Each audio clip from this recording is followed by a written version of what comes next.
இந்த மாதிரி இன்னொரு உங்களை பார்க்கும்போது கேட்பாரா கேட்பாரா அது அவர்தான் அவர் தப்பான ஆக்டிவிட்டி கேட்டாம தெரியல. அவர் சின்சியராக கேட்கல. தப்பான ஆக்டிவிட்டி கேட்கிற மாதிரி எனக்கு தெரியல. ஏன்னா நான் திருப்பி கேட்டப்போ அவருடைய கண்ணில் தெரிஞ்ச அந்த கண்ணியம் கட்டாயமா வந்து சரியாக கேட்கிறார். அவரும் அது கேட்கப்பட்ட கேள்வி மற்றும் அவருடைய கேட்ட ஆக்டிவிட்டி ரெண்டுமே சரியா இருக்கு. அதனால இவர் டைம் தான் ஆன்சர் பண்ணேன். அப்போ எனக்கு பார்த்தா அதே மாதிரி ஆன்சர் பண்ணேன். அதெல்லாம் ஒன்றும் தயங்க மாட்டேன். நான் உங்க வயசு பையன் தான் இந்த மாதிரி எனக்கு பண்ணி தெரியாதா நல்லா தெரியும். ஆனால் அதெல்லாம் யோசிக்க மாட்டேன். நல்லா அடிச்சுடுவேன். அவர் ரொம்ப சின்சியராக கேட்டதுனால சின்சியரா நான் என்ன பதில் நினைக்கணும் அது சொன்னேன். அவ்வளோ வேற ஒன்றும் இல்லை. இப்போ நீங்க கேட்ட கேள்வி உங்களுடைய நடவடிக்கைகளை மாற்ற அவர்களுடைய நடவடிக்கைகளை போர்ஸ் பண்ணாது, தானாவே மாற வைக்கும். தானாவே மாற வைக்கும். அதாவது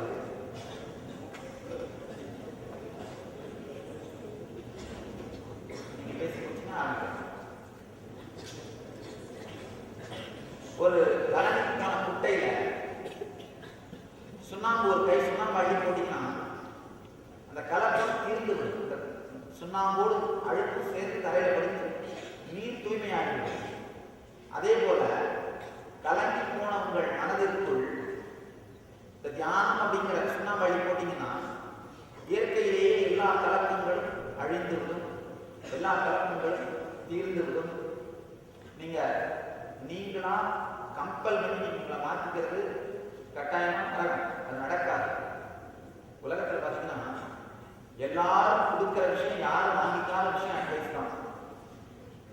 எல்லாரும் கொடுக்கிற விஷயம் யாருமே வாங்கிக்காத விஷயம். காரணம் என்ன? ஒரு மனுஷன் நல்லவனா இருக்கு சொல்றது பெரிய விஷயம் இல்லை, எப்படி இருக்கிறது கற்றுக் கொடுக்கணும்.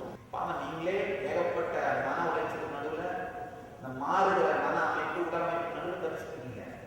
உங்களை அந்த வெறுமனே நல்லவனா இருக்குன்னு சொல்றதெல்லாம் எனக்கு நம்பிக்கை இல்லை. அட்லீஸ்ட் எனக்கு நம்பிக்கை இல்லை.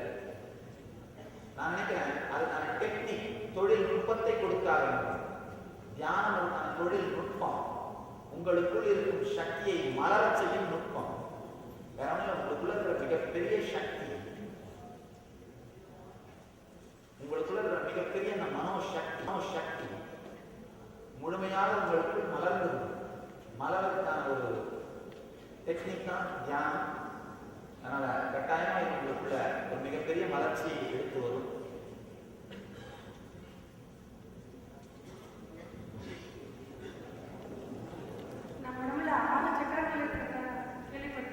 சக்கரா கிளாஸ்லாம் பெரிய கிளாஸ்ல எல்லாம் கேட்க ஓடி ஏதாவது இல்லை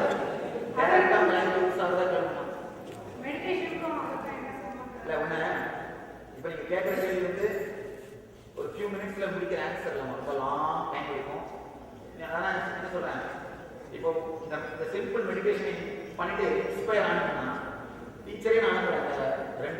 6 சக்கராஸை பற்றி மொத்தம் ஆக்சுவலாக 7 டிஸ்கவுண்ட் எடுப்பீங்க போல 7 இந்த 7 சக்கராஸை பற்றி 2 நாள் கிளாஸ் எடுக்கிறதுக்காக டீச்சரே அனுப்புகிறேன். கம்ப்ளீட்டாக கிளாஸ் சொல்கிறோமா. இப்போ இந்த ஃபியூ மினிட்ஸ் என்னால் ஆன்சர் பண்ணி முடிக்க முடியாது.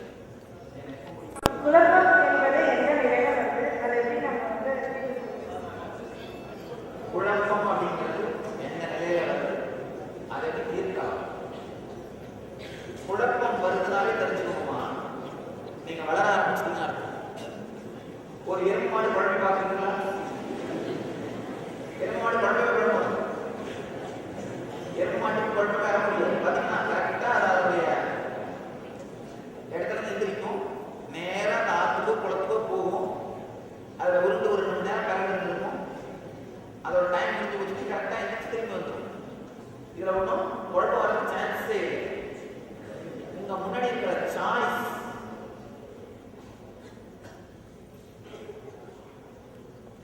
உங்க முன்னாடி இருக்கிற சாய்ஸ் நிறைய ஆகும்போது மட்டும்தான் உங்களுக்குள்ள குழப்பம் அப்படிங்கிறதே வரணும். சாய்ஸ் நிறைய ஆகிற மாதிரி இந்த லைஃப்பை எக்ஸ்பேண்ட் பண்ணியிருக்கீங்கனாலே நீங்க வளர்ந்துருக்கீங்கன்னு அர்த்தம். வளர்ச்சியினால் மட்டுமே நடக்கின்ற ஒரு விஷயம் குழப்பம். எருமை மாட்டுக்கு குழப்பமே வராது. உடலையும் மனதையும் குறைந்த அளவு இயக்கி உயிர் வாழ்வது எப்படி எருமை மாட்டுக்கு நீங்க கற்றுக்கலாம். மினிமம் யூஸ் பண்ணி உடலையும் மனதையும் உயிர் வாழறது எப்படி எருமை மாட்டுக்கு நீங்க கத்துக்கலாம். பாத்தீங்கன்னா நீங்க வண்டியில போய் இடிச்சீங்கன்னா கூட நாம சுத்தி போவோமா அப்படின்னு அதை வெயிட் பண்ணிட்டு தாய்ப்பால் குடிக்க வளர்ந்த மக்கள் வண்டி சத்தம் கேட்டோடனே ஒதுங்கிடுவார்கள். மாட்டுப்பால் குடிச்சு வளர்ந்த மக்கள், பசுமாட்டு பால் குடிச்சு வளர்ந்த மக்கள் ஆரம்ப சத்தம் கேட்டோடனே ஒதுங்கிடுவார்கள். நாமெல்லாம் இப்ப எருமை மாட்டு பால் குடிச்சிட்டு எருமை மாடு வந்து முட்டை வேண்டாம் ஒதுங்குவோம். எருமை மாடு வந்து முத்தின வேண்டாம் ஒதுங்குவோம். 2 3 தான் முத்தின வேண்டாம். அதே இறங்கணும்.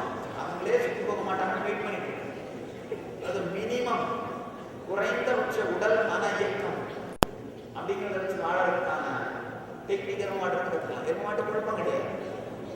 நம்ம குழப்ப ஆரம்பிக்கும் பொழுதே நாம் மனித நிலையை நோக்கி வந்து கொண்டிருக்கிறோம்னு அர்த்தம். என்னை பொறுத்த வரைக்கும் குழப்பத்தை தீர்க்கலாம் கூடாது. என்ன குழப்பம் வந்தாலும் நம்ம கிட்ட உங்களுக்குள்ள அலோவ் பண்ணணும். அது குழப்பம்னா என்ன, உங்களுக்குள்ள முடிஞ்சு நிறைய சாய்ஸ் இருக்கு. எதை சூஸ் பண்றதுன்னு தெரியல, எதை சூஸ் பண்றது அப்படின்னு தெரியல, நிறைய சாய்ஸ் இருக்கு. அவ்வளவுதான், அதான் குழப்பம்னு சொல்லுவோம். என்னை பொறுத்த வரைக்கும் இந்த சாய்ஸஸ் வச்சுட்டு குழப்பத்தை அனுமதிச்சிங்கன்னா தானாவே உங்களுக்குள்ள ஒரு தீர்வு ஏற்படும். வெளியிலிருந்து சொல்லப்படுகிற எந்த தீர்வுமே முழுமையாக இருக்காது. உங்கள் உள்ளுக்குள்ளிருந்து சொல்லப்படும் தீர்வுகள் மட்டும்தான், உங்கள் உள்ளுக்குள்ளிருந்து தானாகவே வருகிற தீர்ப்புகள் மட்டும்தான் உங்கள் வாழ்க்கையை வழி நடத்தும். அதனால குழப்பங்களுக்கான ஒரே தீர்வு ஆழ்ந்து முழுமையான குழப்பங்கள். இன்னும் ஆழமா என்ன நடக்கட்டும் விடுங்க. ஒரு 2 நாள் ரூம்ல சைலண்டா உட்காந்துருங்க. என்ன நடக்குதோ நடக்கட்டும். என்ன மிஞ்சி போனா டிப்ரெஸ் ஆகும். ஆனாலும் தப்பு இல்லை, டிப்ரெஸ் ஆனாலும் ஆகட்டும். உள்ள குழந்தைகள் நிச்சயமாக தெளிவை காண்பீர்கள். ஏற்கனவே வெளியில இருந்து ஒரு முடிவை உங்களுக்கு வந்ததுன்னா, ஒரு உதாரணத்துக்கு இதை படிக்கலாமா அதை படிக்கலாமா தோணும். உங்களுக்குள்ளேயே குழம்பி இன்னொன்னு உங்க மனசுக்கெல்லாம் ஒரு ஆழமான சக்தி உண்டு. ஒரு அளவுக்கு மேல குழம்பாக, ஒரு அளவுக்கு மேல மனசு டயர்டாகி சரியான முடிவு தானே வருது. உங்க மனசை டயர்டாகினாலே போதும், சரியான முடிவு தானே வரும். எவ்வளவு முடியுமோ அவ்வளவுதான் ஓடுவீங்க. அது மேல ஓட முடியுமா? அது மேல ஓட முடியாது. முடிகிற அளவுக்கு தான் ஓட முடியும், அதுக்கு மேல ஓட முடியாது. உங்களுடைய மனம் முடிகிற வரைக்கும் தான் குழம்பும். அதுக்கு மேல என்ன பண்ணும்?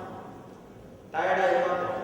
மனசு டயர்டாக உட்காந்தாலே போதுமா, ஏதாவது ஒரு சரியான முடிவு மேல தானாவே போய் உட்காந்துருவோம்.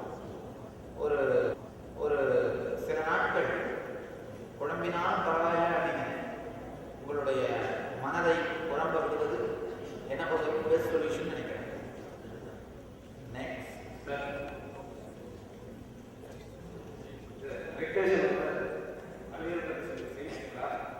ஆனா உங்களை பார்த்தா முடி காலையில் அறிவியலா எனக்கு அவங்க மாதிரி கேன்சர் கொடுக்க சொல்றியா?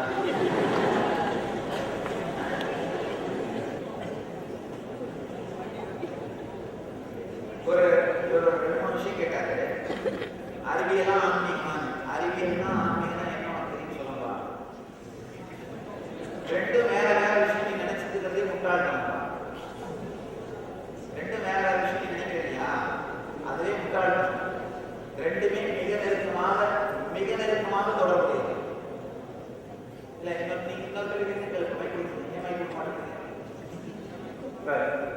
இப்போ அறிவியலும் மெடிடேஷன் பண்றதுனால ப்ரூவ் பண்ணிருக்காங்க. மெடிடேஷன் பண்றதுனால 70% மேலாக கேன்சர் வருவதற்கான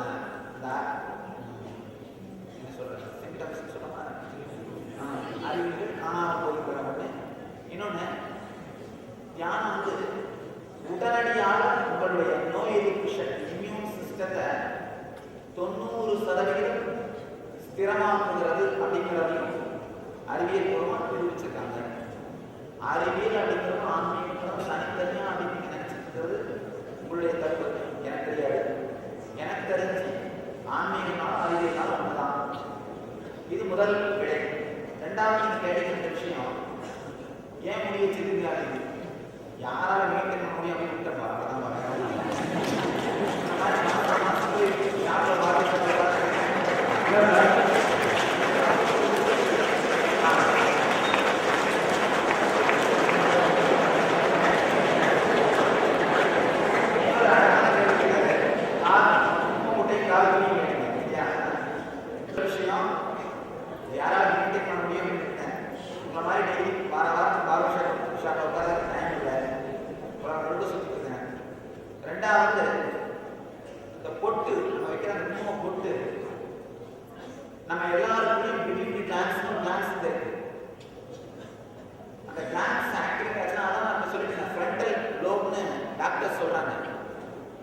ஃப்ரண்டல் லோப் ஆக்டிவேட் ஆச்சுன்னா, ஃப்ரண்டல் லோப் கான்ஸ்டன்டா ஆக்டிவேட் ஆனா உங்களுடைய டெசிஷன் மேக்கிங் கெப்பாசிட்டி, முடிவெடுக்கும் திறன் 600% 6 மடங்கு சாதாரண மனிதனிட அதிகரிக்கிறது அப்படின்னு தான் சொல்லிட்டு இருந்தேன். இந்த குங்குமம் வைக்கிறது ஃப்ரண்டல் லோபை ஆக்டிவேட் பண்றதுதான் ஒரு டெக்னிக். இப்போ என்னுடைய மூளை இயங்கும் விதத்தை பற்றி அமெரிக்காவில் ஒரு 5 மருத்துவர்கள் கூடி 5 நாட்கள் தொடர்ந்து ஆராய்ச்சி பண்ணாங்க. நான் டாக்டர்ஸ் சேலஞ்ச் பண்ணேன். ஒரு யூனிவர்சிட்டியில் பேசுற சொற்பொழிவுல அவங்க ஞானம் அடைகிறதா என்னன்னு கேட்டாங்க. சாமி சொன்னேன், நான் சொல்லியிருக்கிற மாதிரி எண்ண ஓட்டம் இல்லாத நிலையில் இருத்தல், இனிமையான ஒரு ஆனந்தமான நிலையில் இருத்தல், இது ரெண்டும் எனக்கு நடக்குதுன்னு சொன்னேன். அவங்க சொன்னாங்க, எண்ண ஓட்டம் இல்லைன்னா கோமா போயிடுச்சு சுவாமி, எங்களோட பேச முடியாது. நான் சொன்னேன், நீங்க நம்புறீங்களோ இல்லை எனக்கு தெரியாது, இதுதான் என்னுடைய அனுபவம் அப்படின்னு சொன்னேன். உடனே டாக்டர் சொன்னாங்க, உங்களுடைய பிரெயினை ரிசர்ச் பண்ண ஒத்துப்பீங்களான்னு கேட்டாங்க. நல்லா செய்யுங்க அப்படின்னு. அவங்க அதை செய்ததன் மூலமாக எண்ண ஓட்டம் இல்லாத நிலை, அது முழுமையாக ஆழ்ந்த ஓய்வு நிலையில் மூளையை நாம் வைத்திருக்க முடிகிறது அப்படிங்கிறதையும், இயக்கும் பொழுது 6 மடங்கு சாதாரண மனிதனை விட இந்த ஃப்ரண்டல் லோப் இயங்குவதையும் அவர்கள் நிரூபித்திருக்கிறார்கள். காரணம் என்னன்னா, தொடர்ந்து இந்த குங்குமம் வைக்கிறது. இந்த குங்குமம் வைக்கிறதுனால ஃப்ரண்டல் லோப்ல கான்சென்ட்ரேட் பண்ற கெப்பாசிட்டி ஜாஸ்தி ஆயிடும். அதனால குங்குமம் வைக்கிறாங்க. இது ஒரு டெக்னிக். சாதாரணமாக இது ஒரு மூட நம்பிக்கை இல்லை, இது ஒரு டெக்னிக். மூணாவது கலர் பத்தி கேட்டீங்க. இந்த கலர் வந்து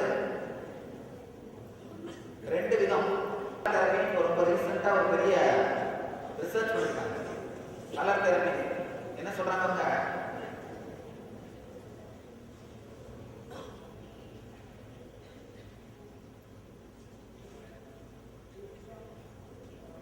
பெட்ரூம்ல ரெட் கலர் லேம்ப் யூஸ் பண்ணீங்கன்னா உங்களுடைய தூக்கம் டிஸ்டர்ப் ஆகும்.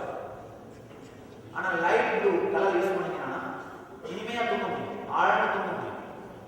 இந்த மாதிரி ஒவ்வொரு கலரும் உங்க மைண்ட் மேல ஒவ்வொரு எஃபெக்டை ஏற்படுத்துறத கலர் தெரப்பி மூலம் யூஸ் பண்ணிருக்காங்க. இந்த கலர் உங்களுக்குள்ள ஒரு அவேர்னஸ் கிரியேட் பண்ணும். இந்த கலர் உங்களுக்குள்ள ஒரு அவேர்னஸ் கிரியேட் பண்ணும். அதனால தான் இந்த கலர் யூஸ் பண்ணுறாங்க. வேற ஒன்றும் இதுல ஸ்பெஷலா வேற ஒன்றும் இல்லை. ஆன்மீகம் அப்படிங்கிறது நாம் எல்லோரும் புரிந்து கொள்ளக்கூடிய தெளிந்த அறிவியல். இதுல மூட நம்பிக்கை அப்படிங்கிறதுலாம் ஒன்றும் இல்லை. இன்னொன்று, நமக்கெல்லாம் இருக்கிற அந்த புரியாத்தன்மையினால்தான் எடுத்த உடனே ஆன்மீகம் அப்படிங்கிறத கிரிட்டிசைஸ் பண்ணவும் விமர்சிக்கவும் செய்கிறோம்.